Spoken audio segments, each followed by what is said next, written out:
Get a front row seat to the Power Trip Morning Show. Program password, exclusive KFAN interviews. You can catch the moments, reactions, and behind-the-scenes fun. You can't just get on radio alone. You can watch at KFAN.com/watch, and it's powered by Quantum Fiber Internet.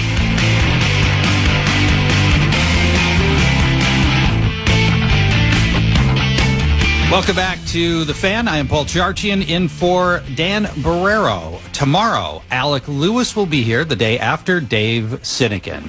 We encourage you to listen to all of them. Fresh takes that you would not normally hear from Dan Barreiro, mostly because he wouldn't stoop to the level of inanity that I am willing to. I can tell you that much. We welcome back into the conversation Vikings analyst Pete Bercich. Pete is heading back to Illinois. Currently, you were outside Rockford. Give us an update. Where are you now? If you were Rockford before, I don't know.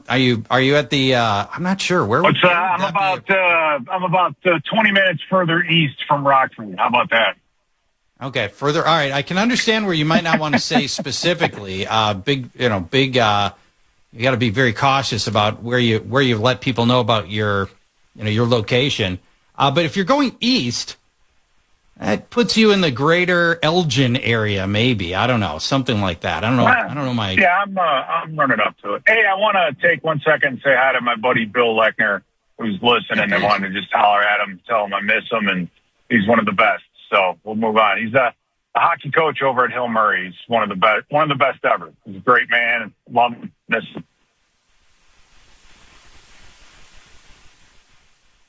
Uh-oh, did we lose Pete? Nope, I'm still here. Okay, good. All right, outstanding. All right, let's talk quarterbacks. We managed to talk about most of the other big things from the preseason game. Let's go with J.J. McCarthy and maybe start here. Tell me what you liked from J.J. McCarthy. You liked moving around in the pocket, the deep ball to Ty Felton, which is a nice touch pass going deep. There was the throws to the sidelines. I think he's the strong arm throws, the timing throws, a lot of those throws that he's making in between the hash marks now, in between the 20s, out to the sidelines. He's able to make those, and he's doing that. Pretty regularly. So, yeah, you just want to see progress, right? You want to see the progress part of it. And it's, I think it's a challenge. It's been a challenge, especially with the changes to the offensive line. I think Tiernan being out, albeit he's just a rookie, but when you're missing that left tackle, that second left tackle, you guys start moving bodies and people in places where they aren't normally are. And then it could be kind of a cascading effect. And it just didn't look like they were operating as a machine, right? That whole offense. And part of that has to do with the Baltimore defense. Baltimore defense is good. And even though they had a lot of their second teamers out there, they're very good at staying square and not opening the hips. And so, it's a combo platter of a number of things, I think, that led to the kind of the inconsistencies that maybe we saw at the position. Yeah, and the offensive line did not play well. And I credited JJ earlier in the show. He's fearless, almost to a fault. And I love that he will stay in a pocket. He doesn't mind contact. He will hold the ball. There are things about that that I think ultimately he had to rely on with the offensive line play.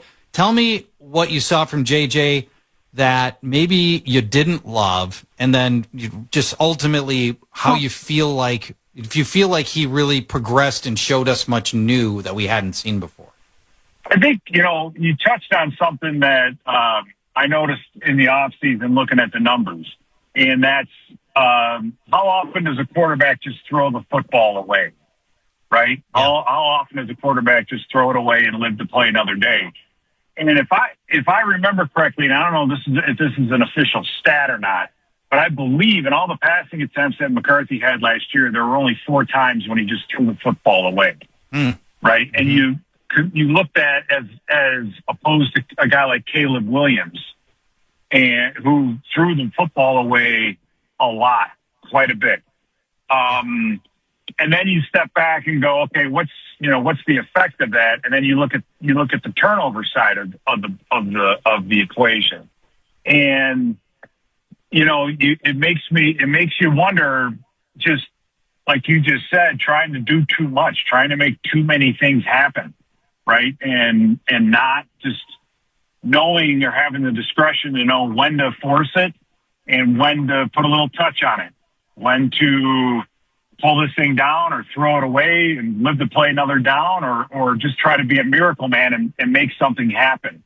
And so trying to do too much at the wrong time can lead to a lot of bad things. And so there's some of that, I think, that needs to be learned, and some of that has to be improved upon, if you will, or at least knowing when it's time to play hero ball and when it's time to just throw up the red flag. Yeah, I think that's that kind of judgment doesn't seem to quite be there yet for JJ, and I think at this stage, 3 years in, you'd hope to see a little bit more of that. So, if it were you, how much, if any, playing time would JJ get on Thursday against Denver? I mean, this is outside of any physical status. I have no idea. Yeah, right. What's going on with that? But I would want him out there. He's a young quarterback. He needs the reps. He needs the experience, right? And that's why you have a viable number 3 candidate, right? That's why you have a viable number 3 quarterback in case something happens to number 2. That's why you have a good number 2 in case something happens to number 1. So you have a plan in place. You've accounted for that.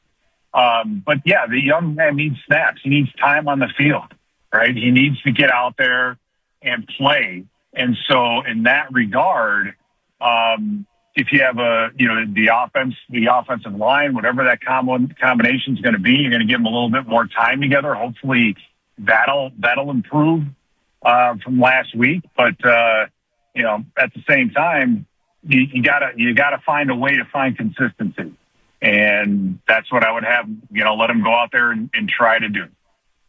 All right. So then let's take it one step further. We both agree J.J. McCarthy, assuming he's physically able, should play in the third and final preseason game. That is mostly third stringers. Would you play Carson Wentz in that game? Yeah, because he's the number 3 quarterback. Is he? That one I have to tap the brakes on, just because he's been around for a very, very long time. You know what I mean? And so maybe in that regard, it's not because he's the number 3. It has nothing to do with number 2. I think it has everything to do with the fact that he's played this game a very, very long time. He's proven what he can do. And because of that equity that he has, then I don't know what he can get or what the team is going to get out of him even being out there. Does that make sense? I mean, for McCarthy, yes, exactly. There's a benefit to him being out there and playing and being put in harm's way in a game that technically doesn't mean anything. But for Carson Wentz, not so much. I think they know what he's about, and everybody knows who he is. So I would tap the brakes on that and say, no to a Carson Wentz. All right, so let's fast forward to week 1. I believe that it's going to be Kyler Murray into Carson Wentz into J.J. McCarthy. And I believe that decision has been 99% made unless something really dramatic happens in this last preseason game and in practices that mostly we will not see. But I believe that is all but done. Do you believe that it will be that sequence? Kyler Murray into J.J. McCarthy into Carson Wentz? Wait, are you saying that McCarthy will be the number 2? I'm sorry, I misspoke. I believe it'll be Kyler Murray into Carson Wentz into J.J. McCarthy as the third quarterback. Yeah, I mean, honestly, I have no idea. I I don't want to necessarily venture to guess, only because to have a real good opinion on that, you have to be at every practice, in every meeting, and just get a feel for how much McCarthy has developed and where he is at this point in his career. So, a lot of people will think it's a cop out, but where I'm looking at it, I'm not in a position, nor would I feel good about predicting who the number 2 is going to be. Okay, I am in a position, and I'm saying it's Carson Wentz. I thought, and everybody can have an opinion, and I'm saying all I'm saying is that I don't have a good enough feel, for that to say it's going to be this guy or another. Well, and I'm not trying to put you on the spot. It's Pete Bercich. If we were to fast forward to a lost season and it's post Thanksgiving and the Vikings are out of the playoff hunt, totally different answer. At that point, I'd want J.J. McCarthy as my starting quarterback, and let's see exactly what we've got in him, and let's get a few more data points on him. But for week 1, in a season in which the Vikings have playoff aspirations and in which Kevin O'Connell needs to win a playoff game, almost never do coaches make it to a 6th year without a single playoff victory. Kevin O'Connell needs playoff success here. Carson Wentz puts you in a position to let the surrounding players go win you games. Go let Justin Jefferson win you games. Don't give the game away. And I think Carson Wentz is less likely to give games away and more likely to just deliver the passes that let the special athletes that the Vikings have go be great. Yeah, there's something to be said about that, especially with the way the team was playing at the end of last year in regard to, the defense was playing very well. And it's really, really turnovers that have been, really a bit of a thorn in the side of, I think, the offense just limiting those situations as much as possible. And in that regard, the quarterback being responsible with the football, I think it really needs to be a priority, whoever that is at the position. Thank you for catching up. I appreciate the time, Pete. We'll look forward to hearing you on Thursday evening from Denver. All right, man. Sounds good, Charge. Thanks for having me on. Yep, thanks, Pete. Pete Bercich, Vikings analyst for Flagship, KFAN, and the Vikings Radio Network. Plenty more to get to when we come back, including the crazy situation with Deshaun Watson, the rise and fall of Deshaun Watson, and a variety of other football-related topics between now and 6:30. Please stay tuned. Paul Charchian sitting in for Barreiro on The Fan. From the 1-800 Ask Gary Traffic Center. This report is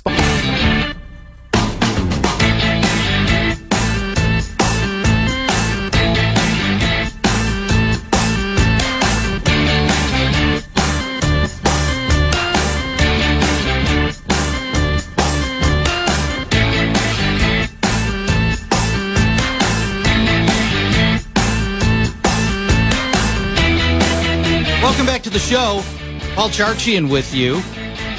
I will be back for the State Fair shows. I'm really excited. Friday with Eric Nordquist will be the day after the Vikings game. I'm sure we'll talk a little bit about that and a variety of other things on Friday. Then Saturday, Fantasy Football World live at the State Fair at the KFAN booth. Stop by, see the show, get my cheat sheet. Will be tons of fun. Then the following Friday, back in the booth with PA and Eric Nordquist. And the following Saturday will be the second live Fantasy Football World. And this one will have the listener draft. This is like a 10, 12-year ongoing annual, tradition where people come out of the stands and we do a live on-air 2, 3, 4 round draft with people out of the stands. It's a blast. We have kids. We've got casuals. It's just, we have a lot of fun with it. And if you're at the State Fair anyway, we encourage you to stop by the KFAN booth. That'll be a blast. Coming up in just a few minutes, a little over 10 minutes, Mark Grote, co-host of Rahimi and Grote on 104 The Score in Chicago, will talk Bears, get to know the adversary. The Bears were one of the great stories of last year. And unfortunately, Ben Johnson is going to be in this division for a long time. And man, does he look like a fantastic coach. Unbelievable. And we will we'll catch up with Mark on the development of the Bears, including the rookie that most people thought would be a Minnesota Viking, Dylan Thieneman. How has he looked to this point? Their secondary is already hammered with injuries, so I think there's a lot of interest in him and how he may be developing for Chicago as well. Between then and now, San Francisco 49ers owner Jed York arrested for prostitution in a trailer park in Ohio. Now, none of that should make any sense on its face. The York family is worth $8.5 billion. Jed's part of that, if you believe internet reports, he's believed to be worth a paltry $500 million. He arranged to pay $140 to a prostitute in a trailer park in Ohio. He has pled no contest to charges of disorderly conduct and possession of criminal tools, which I do not understand in the context of a prostitution arrest. What is an example of a criminal tool during sex with a prostitute? The mind reels. He has a lot of options, amazing lack of judgment to decide to go this route. If you're now, he's in Ohio. In San Francisco, I don't know that prostitution is legal, but I don't know that it's exactly illegal either. I think sex workers are viewed very charitably in California and San Francisco specifically. So you would think if you wanted to do that, you could find other ways. And I think he can afford more than $140. He got caught because he responded to an ad in which they were the feds were trying to track down human traffickers, and they ended up with the owner of the San Francisco 49ers. I can't imagine what this is like for him right now, although obviously he's put himself into this position, and I guess he's going to have to live with the consequences of it. But if it were me, I think I would not be very visible for a very long time. I think I would just chill out for this football season. I won't think I'd go to games for a while. I would just watch it off the NFL Sunday Ticket from my yacht in the ocean somewhere. And maybe if the 49ers got to the Super Bowl, I think that's the point at which I would probably make myself seen. And until then, I think I would just not really be all that visible if I were the Niners owner, Jed York. Now, we have found out, as this story has broke over the course of today, that back in May he had filed divorce from his wife, and I think that's probably a good decision for all involved. And that probably, I don't know if you could have foreseen this exactly happening, but yeah, that is a fairly shocking development. And by the way, not that you need to turn every situation that happens into what does it mean for the Vikings, and in this case, the Wilfs, but just things you never have to worry about with the Wilf family. Stuff like this. I've said it for a long time, and I think it's in part because I've gotten old and I've seen a lot of Vikings owners come and go and ownership groups. The Vikings are blessed to have the Wilfs. The Wilfs run the organization almost exactly the way that they should. They let their football people make football decisions. They fund the things that need funding, whether it's always being at the top of the salary cap, whether it's infrastructure, whether it's the salaries that they need to sign the coaches they want, the technology they want to have in the building, all the things. You feel like the Wilfs do it the right way. I feel pretty confident that we're not going to find out that any of the Wilfs are going to get arrested for prostitution in a trailer park in Ohio. On that note, let's take a break. We will catch up with Mark Grote of the Rahimi and Grote show on 104.3 The Score in Chicago. He's co-host of the Take the North podcast. Take the North sounds like he's actively rooting for the Bears to win the North, and I imagine he is rooting for the Bears, but I think it's a little audacious to call your podcast Take the North. Although I do remember the Men of the North podcast that we had during Game of Thrones, and that was a blast. Brilliant. When we come back, we'll catch up with Mark. We'll talk about the hated rival Bears when we return. It's Charge In for Barreiro on the Fan. For one day only, earn 20 cents fuel saver for...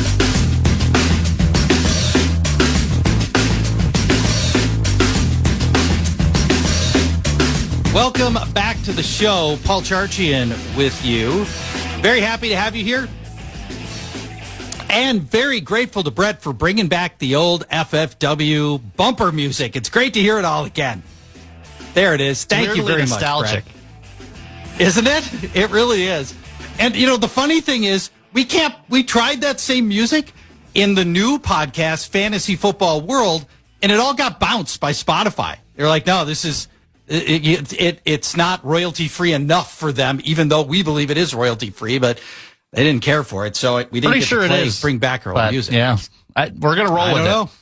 We're going to roll with it. We're also going to roll with Mark Grote. He is the host of Rahimi and Grote on 104.3 The Score in Chicago and co-host of the Take the North podcast. And much like Pete Bercich, driving around the greater Chicago area right now. Hi, Mark. Welcome to the show. What's going on, Charles? I actually have arrived at my destination, which happens to be in the North Shore of Chicago, right near where the Bears train. It's a Gurney Hyundai. Our podcast tonight will be performing live here from 6 to 8, and we will have such luminaries as Tyson Bagent and DeAndre Swift. So I'm happy to tell you I'm all in one place. I am all yours to talk Bears and NFC North with you and your Packers fan partner that you have to deal with, apparently. He is sadly, Brett is a Packer fan. And listen, Mark, I know like you're in Illinois, Minnesota. We're used to Wisconsinites who decide that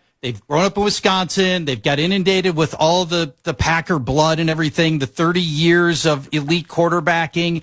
And then they decide that they want to get a wife, or they want to get modern dental care, or they want to stop inbreeding. And then they flow into our state and they take all the arrogance of the championships and the Super Bowls and the great quarterbacking with them. Intolerable, right, Mark? I was tired of the roadkill. That was my thing. Yeah. I absolutely love all of those analogies. But yeah, and actually where we are right now, we're not that far from Packers country. Yes. But yeah, it's about time the Bears had a quarterback that might be comparable to some of the Packers quarterbacks that have tortured Bears fans through the years, and Brett Favre and Aaron Rodgers, and then to some degree, not the same degree, Jordan Love. Yes, absolutely. Absolutely. Thank you for taking time out before the podcast called Take the North. By the way, would you mind just taking second in the North? I've got a vested interest in the Vikings. If it's not too much trouble, just take second in the North. You'll be happy. You can have I'll give you the wild card. You can have the wild card.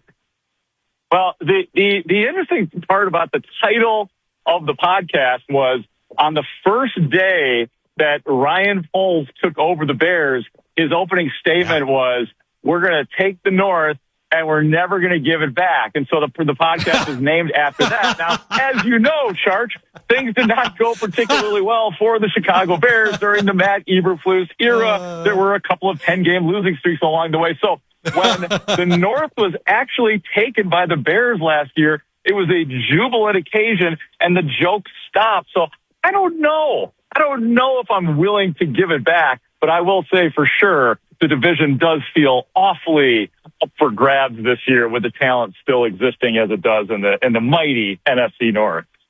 It does. And Mark, the Bears the Vegas odds have them third to win the division.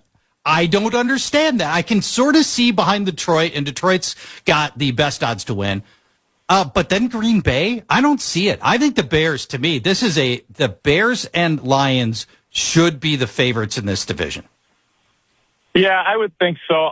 I guess, from a logical standpoint, I understand where people are coming from with the Bears for a couple of reasons. I guess number one, you could look at the degree of difficulty of the schedule. The Bears have one of the toughest, if not the toughest, by whatever metrics and standards and records, obviously, of opposing teams that the Bears have. Also, there were a lot of come from behind wins for the Bears last year that seemed unlikely, including against the Packers in the wild card, where the mayor of our city was leaving early because he didn't think the Bears had a chance to come back. So that's a true reality. And then the fact, too, that there were some things like, the Bears defense, they thrived on turnovers last year. The Bears statistically were a poor defensive team, except for their ability to intercept the ball and recover fumbles. And usually a team that does that one year, the next year it doesn't have nearly as many. So there are some, I guess, big reasons why, but the talent still exists with the Chicago Bears. And, it's the easiest place to go to. But number 18, Caleb Williams, if he takes the next step, then he covers up whatever. And we all know this about great quarterbacks in the league. They cover up the other ailments, including what may ail them on the defensive side of the ball. For sure. And one of the things I've heard about these close victories that you mentioned, that come from behind victories with the Bears last year, I've heard both Packer and Viking sympathizers say, well, that's not going to happen again. But here's the thing. For 10 years, the Bears lost all those close games. They were inventing losses all the time.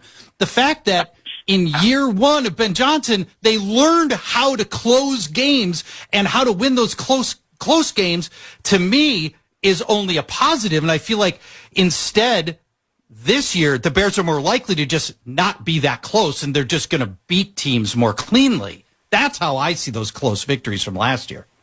Yeah, no, it's a great point. You can't take away. Of course, there's always going to be a degree of luck in some of the comebacks, and there was in some cases for the Bears, but they earned those wins. That's Caleb Williams being clutch late in games, and you're spot on too, Charch.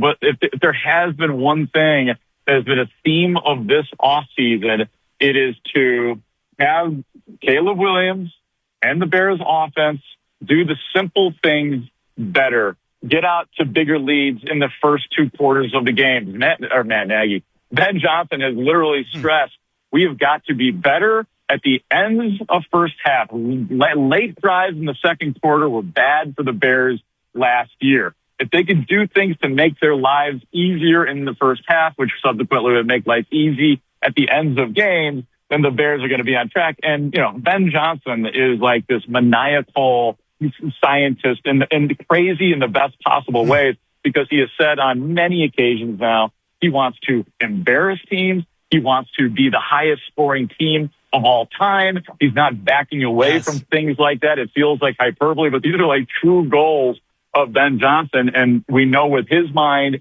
and teaming it up with the Bears offense and some of the talented wide receivers that they have and tight ends for that matter, it is a possibility for the Bears. So yeah, if they can get their bleep straight in the first half, that might be a warning to the rest of the NFC North. Mark Grote is the co-host of Rahimi and Grote on The Score in Chicago, and the co-host of the Take the North podcast featuring DeAndre Swift. You mentioned DeAndre Swift's going to be there in this episode. That's pretty cool. He's going to have a big part of this offense, especially with Cal Monangai dinged up right now. Do we know what Monangai's timetable is? Do you feel confident? So he is. They've told us that he is week to week, and considering some of the other injuries that the Bears have had in this offseason, like Kobe Bryant being out 4 to 6 months, that was music to our ears.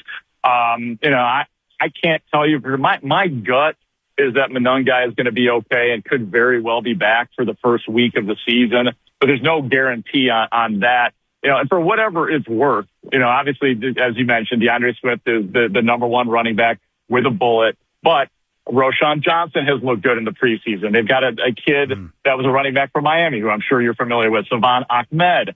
They have another guy, Britton Brown, who had a 21-yard touchdown burst for the Bears last year in the Cincinnati game. So those are your two. Like you want Monangai in there. Monangai is a step up from all of those guys. But for whatever it's worth, the running back depth has looked very good so far this year for the Bears in this preseason. But my gut is that Monangai will be back for the first game, if not the first game, maybe the second game against the Minnesota Vikings, incidentally. The Vikings, yes. Yeah, Vikings open with Packers-Bears and will set the tone for a good chunk of their season with those two games. You mentioned Caleb Williams a couple of times. Mark, you've been around this team a long time. When was the last time there was virtually no drama around the quarterback position in Chicago? Are we back to Jay Cutler? Wow. Are we back? Yeah. Are we back? I don't even know how far back. McMahon. I mean, what are we talking about here? No, it would be. There's a couple things. Like Jay Cutler is probably the answer, and really only his first year, because I will never forget, because it was like, oh my God, the Bears have gone after what we all thought was going to be this elite quarterback in Jay Cutler. And I remember that training camp in Bourbonnais, Illinois, and we're hearing things that a quarterback is doing that have never happened in Bears history. And look, Jay Cutler historically has some of the best numbers in Bears history, but on the overall, Jay Cutler, a relative to what they traded for and who he was and where he was drafted and the arm talent, a relative disappointment. But yeah, before that, you go back to some one-off from the Eric Kramers of the world, and then you do have to go all the way back to Jim McMahon.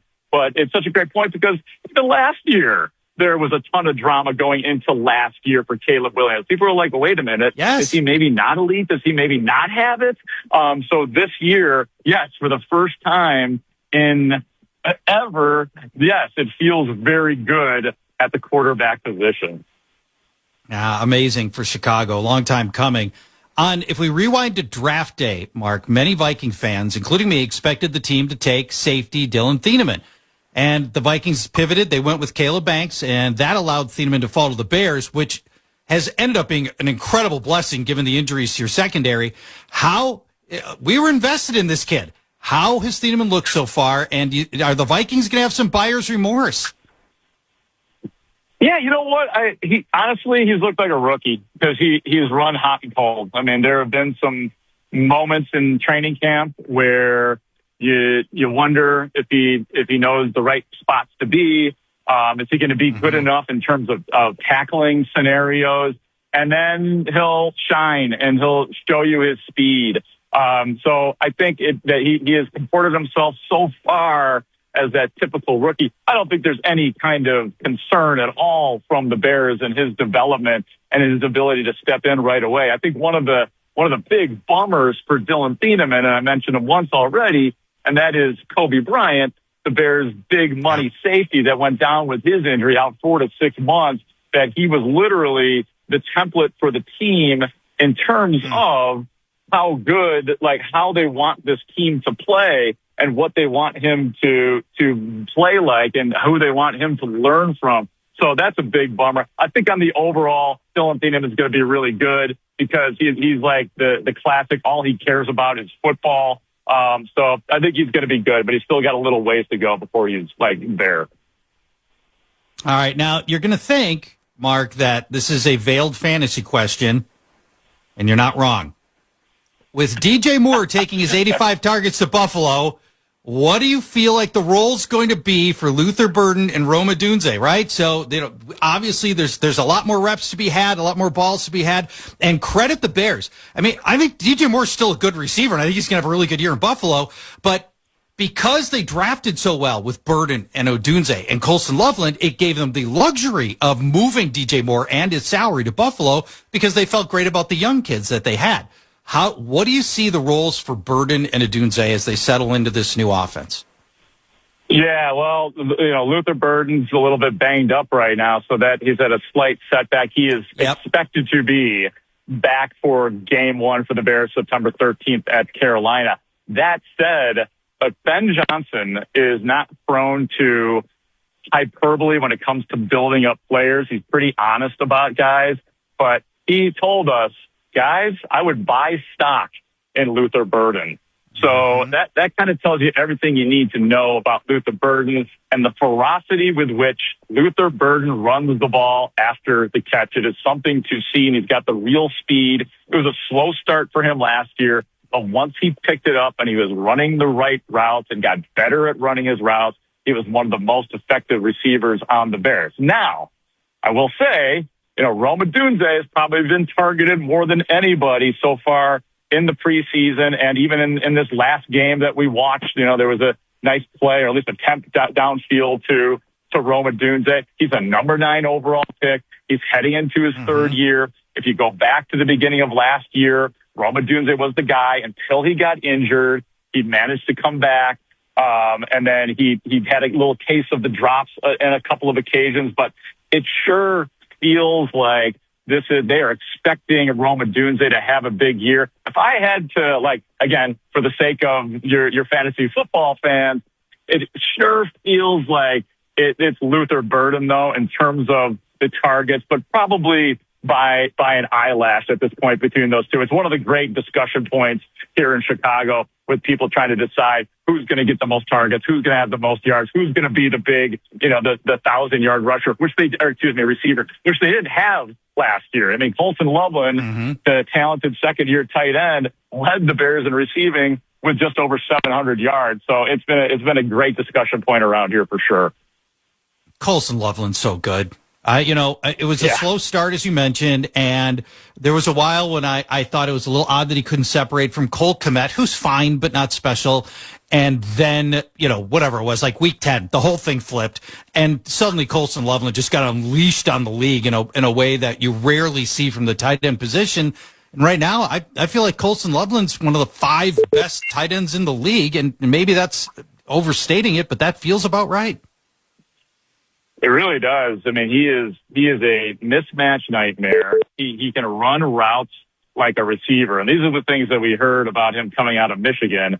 And I remember, you're right, last year in the first few games of the season, we were all like, oh man, they should have gotten Tyler Warren, who everybody thought the Bears were going to draft, who ended up going to Indianapolis, and he was having great games for the Colts, and we're all comparing it because I hosted our draft show last year, and it was kind of a shock that they went with Colson Loveland. But once he figured it out, it was an explosive play at Cincinnati early in the season. I think it was a 55 to 58 yard explosive play down the middle of the field, and he just kind of took off from there. And I mean, Caleb Williams has already said that he thinks that Colson Loveland could be the best tight end in the league. This is a guarantee. I mean, he's got all the tools to be a top 5, at least top 10 tight end in the league. So when we have our conversations about who's going to have the most catches, who's going to have the most yards, Colson Loveland definitely comes into the picture for all of that. And he's another guy who's just like this gym rat of a football player. He likes to sit in special teams meetings, even though he's not going to sniff special teams. He likes to know everything that's going on around him. And he's just a super talented, got the Ben Johnson work ethic. Like, he's just this perfect, I think I said it on the air recently. I was like, is this guy for real? It's almost pathetic how perfect it seems that he is. But, there's really not, I think of my partner, Dan Weeder, on the Take the Throw podcast, who used to actually cover the Vikings. He said there's really just nothing that you look at with him and say there's like a weakness. So you can't really, right now it's very hard to poke holes in anything that Colson Loveland is doing. So I can't wait to see what he looks like in year two, maybe more than any of the Bears players on the roster. All right, Mark, let's wrap it up here. Give me a prediction for the Bears in the NFC North. And I'll give you the chance to pick where you think the Vikings will finish in this division as well. Where do you see the Bears? Where do you see the Vikings? Right. I think I see Detroit winning the division this year. I mean, I've got a feeling they're going to come back with a vengeance. I know they've had some injury issues. Bears lost to them twice last year. I do think the Bears make it in as a wild card, and maybe they have another 11 wins. The Bears might be better this year, but again, degree of difficulty with the schedule. I think the Bears go to the playoffs. I do think Green Bay, I know I'm not going to be popular in Minnesota here in a second, but I do think Green Bay is third. And I think the Vikings are, just the way I'm looking at it right now, are the fourth place team in the NFC North. And I know that could go in any number of different directions. I can't wait to see, one of the fears that we do have here in Chicago is that McConnell is going to make, Kyler Murray is going to do the Sam Darnold thing with him, and he's going to just be unbelievable. Yeah. So that possibility exists right now. But right now, I do have Minnesota in fourth place. Okay. All right. That's fine. When you see Dan in a few minutes to record Take the North podcast, I want to encourage you to bring this up with Dan. Take second in the North. You just predicted your team to finish second. Take second in the North. It's got a nice ring to it. I think you'll like it. By the way, did I just call Kevin McConnell? I hope I didn't. That's okay. Kevin O'Connell. No, that's all right. If I did. Don't worry about it. That's all right. We still like you. Thank you, Mark. It's been great chatting. And hopefully we'll talk more down the road. Charge, look forward to having you on the score this year, too, to talk fantasy, and appreciate you having me on, man. You got it. Mark Grote, you can hear him on the score in Chicago, and again, co-host Take the North podcast. When we come back, the rise and fall of Deshaun Watson. When you hear the full story of everything with Deshaun Watson beginning to end, it is crazy, and we will recap the career to this point, culminating in today's baffling decision by the Browns to name him the starter for week number 1 when we come back. Paul Charchian on the Fan. From the 1-800-ASK-GARY Traffic Center. This report is sponsored by Verizon.